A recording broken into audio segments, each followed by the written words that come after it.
Hi, welcome. My name is Dale McCluskey. And on this video, I just want to touch on briefly regarding certain dog books, and more specifically books on breeds of dogs, and whether or not they're helpful when it comes to creating change. And basically, I really would encourage people to stay away from these books when it comes to training itself.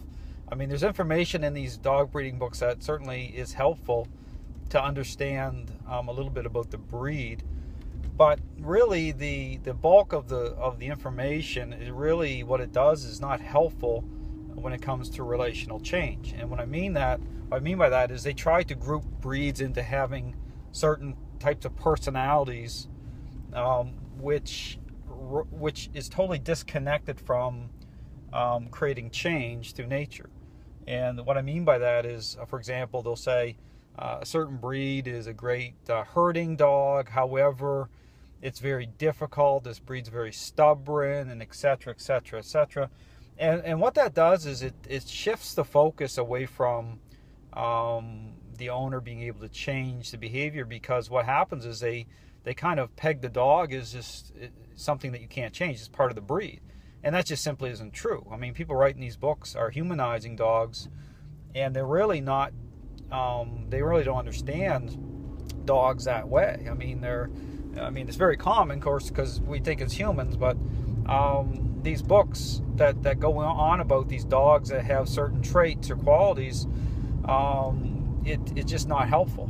So because it doesn't matter what the breed is. I mean, if you meet the dog's relational needs, they'll be a great herding dog. I don't care if it's a Chihuahua.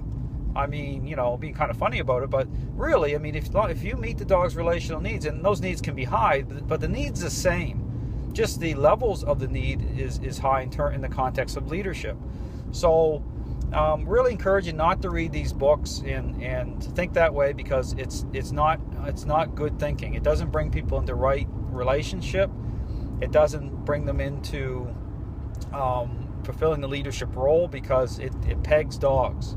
So just a word of advice: stay away from these books. Considering what the information you probably find just over the internet on the breed, they're not even worth buying. People tend to buy these books, but they're a complete waste of time. They're a complete waste of money. Dogs are relational beings, and the frequency they operate on is relationally connected through the pack relationship in nature. So long as you're meeting your dog's relational needs and fulfilling the leadership role, you'll be just fine. You don't need these books. They're going to waste time. You need to shift your thinking over to leadership, and having the specifics of that where it represents with creating change through at the intervention level. If you want to understand what the intervention level is, I encourage you to check out my system of training.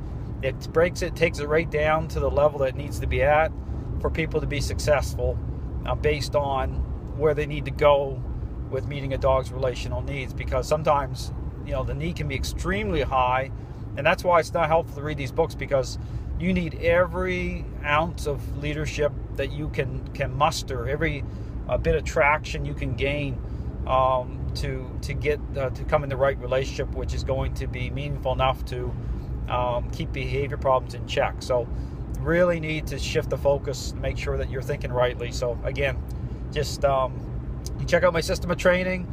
It takes it to the level it needs to be at, and it's very, very effective with a role-changing dog. So thanks very much for watching.